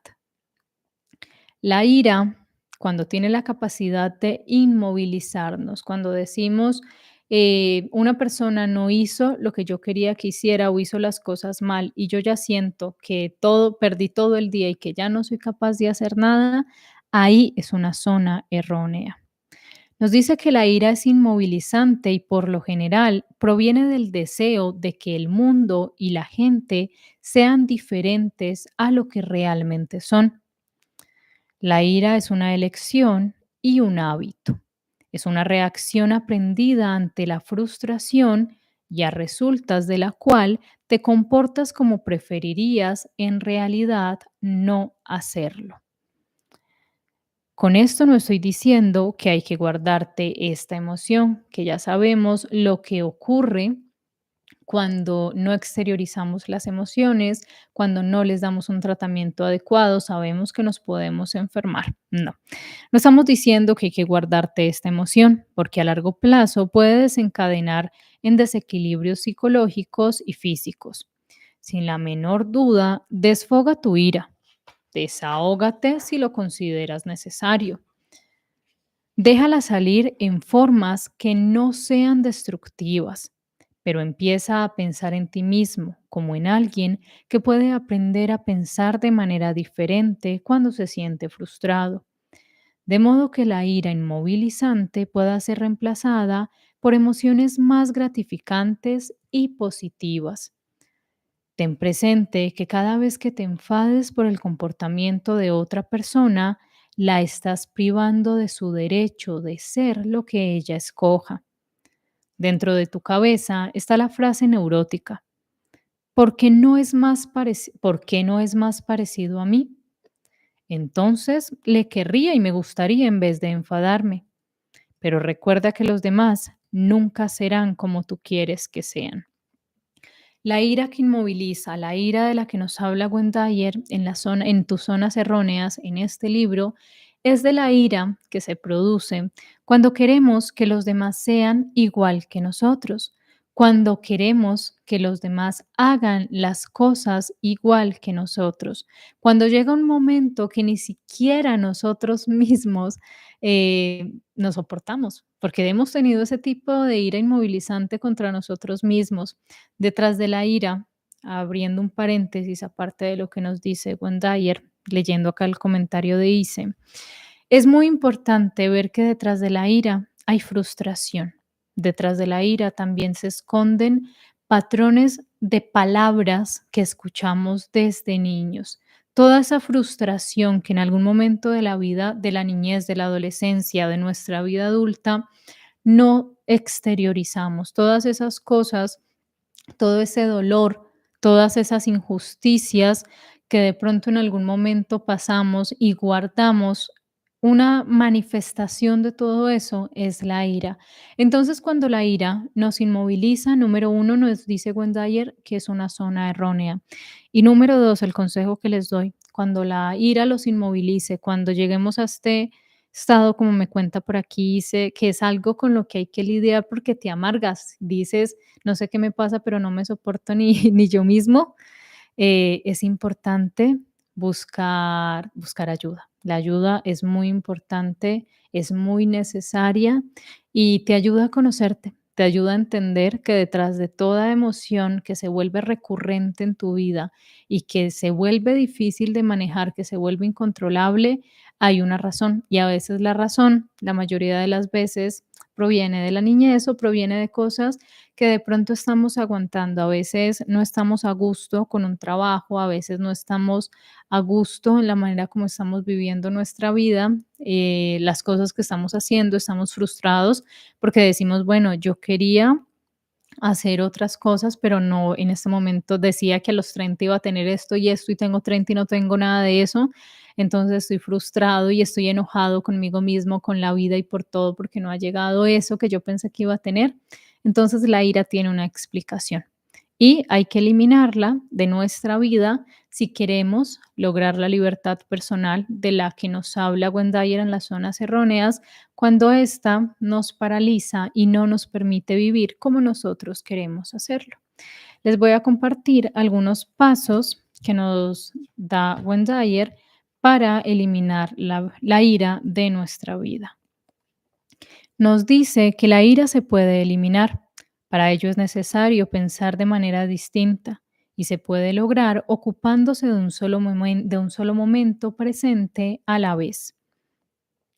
Cuando te tienes que enfrentar con personas o hechos que provocan tu ira o te instan a escoger la ira, ten conciencia de lo que te dices a ti mismo y entonces trata de elaborar frases nuevas que provocarán nuevas sensaciones y un comportamiento más productivo.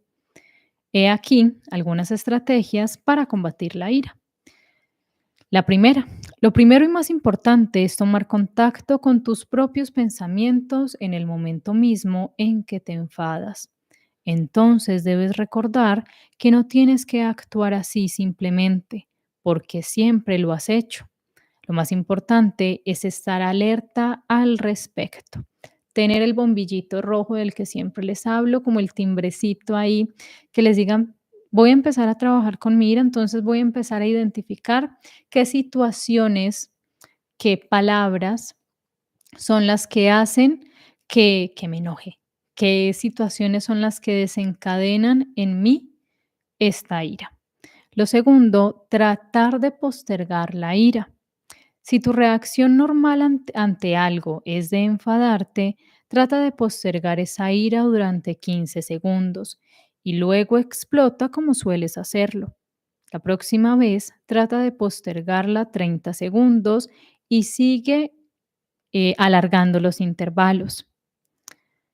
Cuando empieces a ver que puedes postergar la ira, te darás cuenta que has aprendido a controlarla. Postergarla significa controlarla y con mucha práctica la eliminarás por completo. Tercero, cuando tratas de utilizar la ira en forma constructiva para enseñarle algo a un niño, prueba de hacer como si estuvieses enfadado. Levanta la voz y frunce el ceño, pero no sientas todo el dolor físico y psicológico que acompaña a la ira. Cuarto, no trates de engañarte a ti mismo diciéndote que disfrutas de algo que en realidad te es desagradable. Algo puede desagradarte sin que por ello te tengas que enfadar. Y quinto, trata de acordarte en el momento en que te enfades que los demás tienen derecho a ser lo que escogen ser, que tu exigencia de que sean diferentes solo logra prolongar tu ira. Trabaja para lograr permitirle a los demás el derecho a sus propias elecciones, así como insiste en tu propio derecho a la libre elección. En realidad, son muchísimos tips los que nos da Wendayer para eliminar la ira. Como siempre, los invito a que lean el libro. El libro es muy, muy interesante.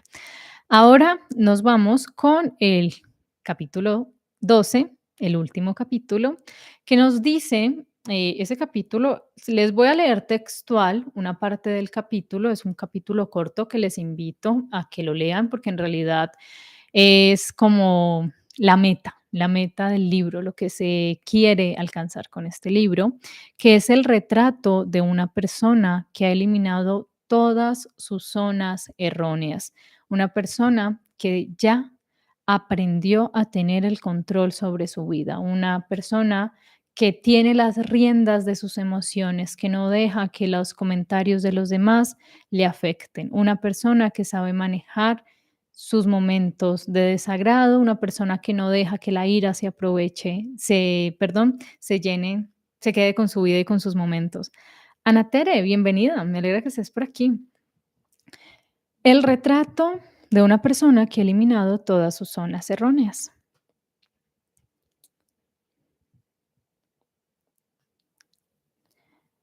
Una persona que ha eliminado sus zonas erróneas es una persona que está demasiado ocupada siendo para fijarse en lo que hacen sus vecinos. Es posible que una persona liberada de zonas erróneas nos parezca un personaje de ficción, pero la liberación de los comportamientos autodestructivos no es un concepto mitológico. Más bien, se trata de una posibilidad real. La posibilidad de funcionar plenamente está a tu alcance y una completa salud mental en el momento presente puede ser una opción. En primer lugar, y esto será lo más evidente, verás que es gente que disfruta de virtualmente todo lo que les brinda la vida, gente que se siente cómoda haciendo cualquier cosa y que no pierde el tiempo quejándose o deseando que las cosas fueran de otra manera.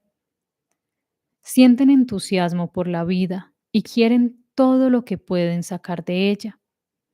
Les gusta salir de excursión, ir al cine, leer, practicar deportes, asistir a conciertos, visitar ciudades, granjas, contemplar animales, montañas y realmente les gusta casi todo.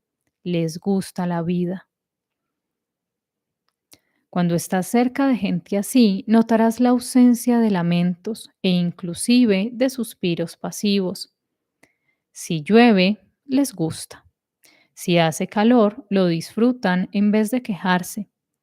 Si se encuentran en medio de una congestión de tráfico o en una fiesta o completamente solos, sencillamente actúan de la mejor manera posible.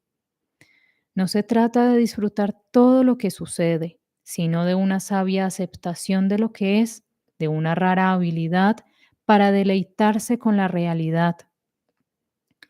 Pregúntales lo que no les gusta y les costará darte una respuesta honesta. No actúan con la sensatez que significaría protegerse de la lluvia cobijándose bajo techo, porque la lluvia les parece hermosa, estimulante y algo que vale la pena experimentar. Simplemente les gusta. El fango no los enfurece, lo observan, chapotean en él y lo aceptan como parte de lo que significa estar vivo. ¿Les gustan los gatos? Sí. ¿Los osos? Sí. ¿Los gusanos? Sí. Y aunque las molestias como enfermedades, sequías, mosquitos, inundaciones y otras calamidades no les producen placer ni las aceptan con entusiasmo, es gente que no gasta sus momentos presente quejándose por ellas o deseando que no fueran así. Si hay que destruir ciertas situaciones, ellos tratarán de destruirlas y disfrutarán haciéndolo. Por más que trates, te costará descubrir algo que no les guste hacer. Realmente aman la vida y realmente se sumergen en ella, disfrutando todo lo que ésta les brinda. La gente sana y realizada está libre del sentimiento de culpa y de toda la ansiedad que se produce cuando se usan los momentos presentes, inmovilizándose por hechos que sucedieron en el pasado. Ciertamente pueden reconocer que han cometido errores y pueden prometerse que evitarán repetir ciertos comportamientos que resultaron contraproducentes de alguna manera, pero no malgastan su tiempo arrepintiéndose por algo que hicieron y que desearían no haber hecho, o molestos porque les disgusta algo que hicieron en algún momento de su vida pasada. La total carencia de culpa es una de las características de las personas sanas. Nada de lamentos por lo que pasó y nada de esfuerzos por lograr que otros escojan la culpa haciendo preguntas tan vanas como, por ejemplo, ¿por qué no lo hiciste de otra manera? ¿O no te avergüenzas de ti mismo? Dan la impresión de que saben reconocer que la vida ya vivida es solo eso y que por más mal que se sientan al respecto, nada podrá hacer para cambiar lo que pasó. Ellos mismos se sienten libres de culpa, sin ningún esfuerzo, porque es natural. Nunca ayudan a los demás a escoger la culpa.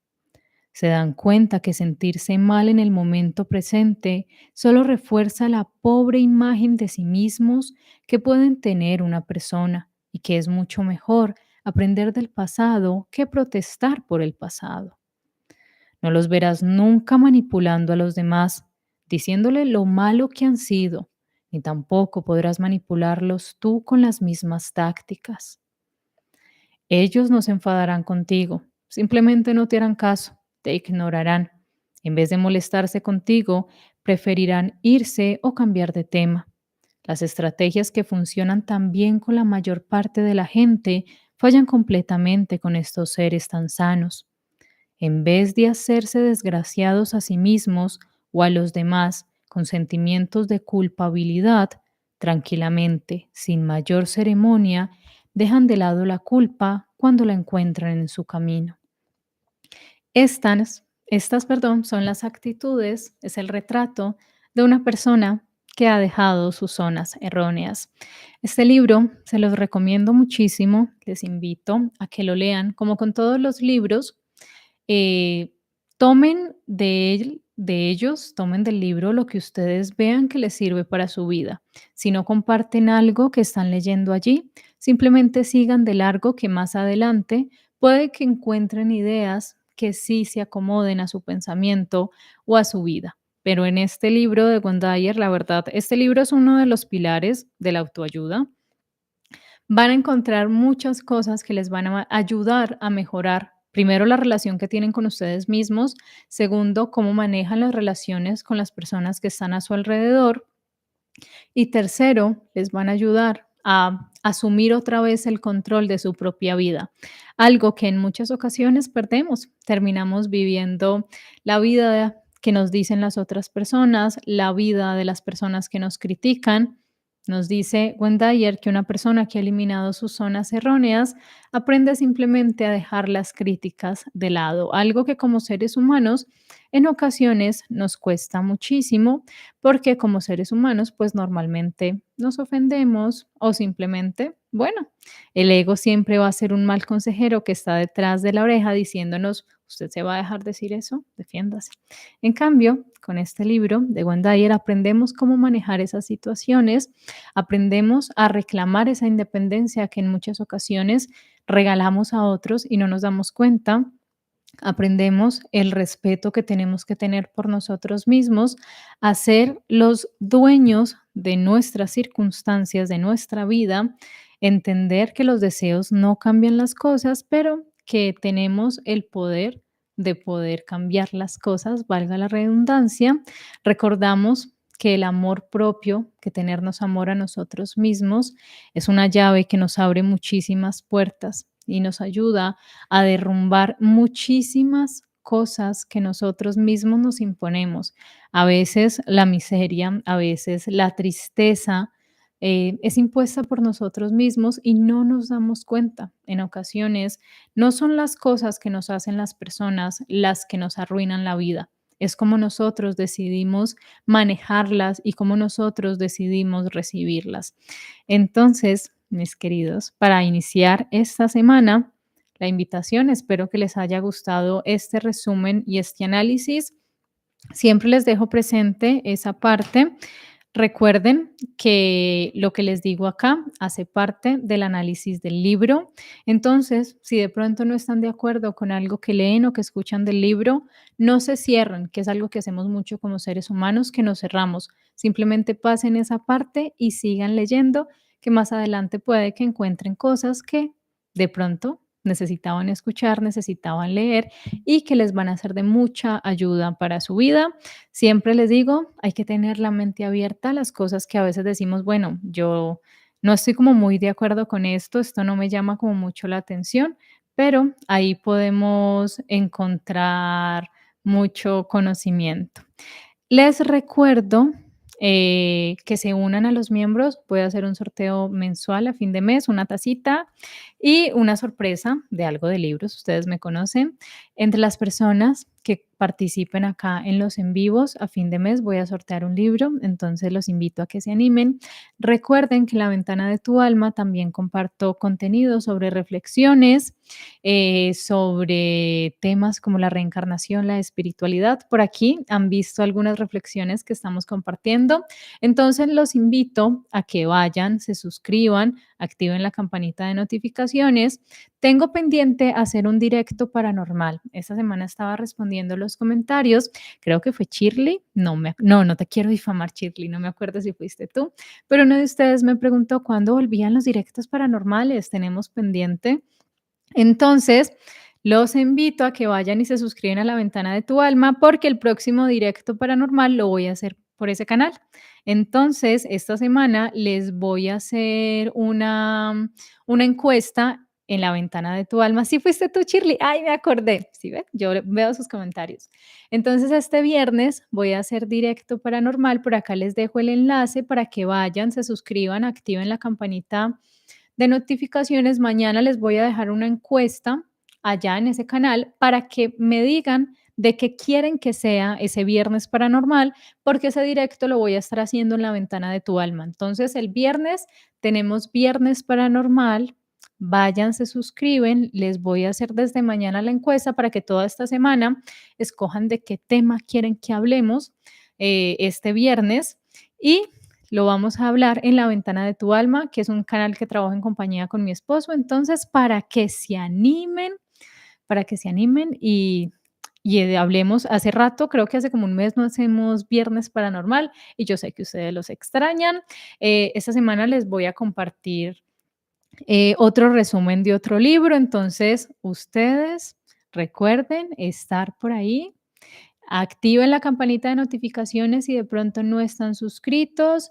Perdón, si no la han activado, yo toda la lengua enredada, no sé qué me pasa. No, mentiras, esta semana casi no he estado porque estaba un poquito enferma. Por eso solo hice como 2 directos, y por eso no hice el directo de ayer, que iba a ser la segunda parte. Entonces, cuando los abandono, no los abandono porque no quiera estar, sino porque es que a veces tengo algunas molestias, entonces es por eso.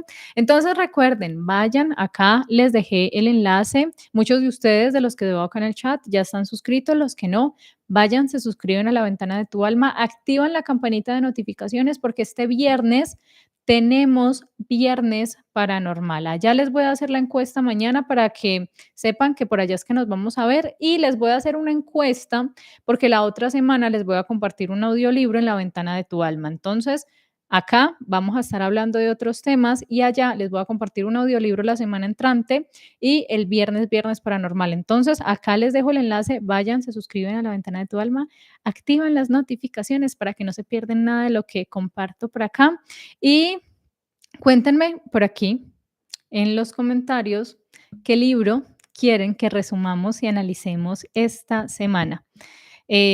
Como siempre, Fernando, José Luis, María Guadalupe, todos ustedes, Kelly, Maribel, qué bueno verte por aquí. Muchas gracias por estar acá, muchas gracias por tomarse el tiempo, Shirley, todos ustedes, de ver estos directos que comparto con tanto cariño.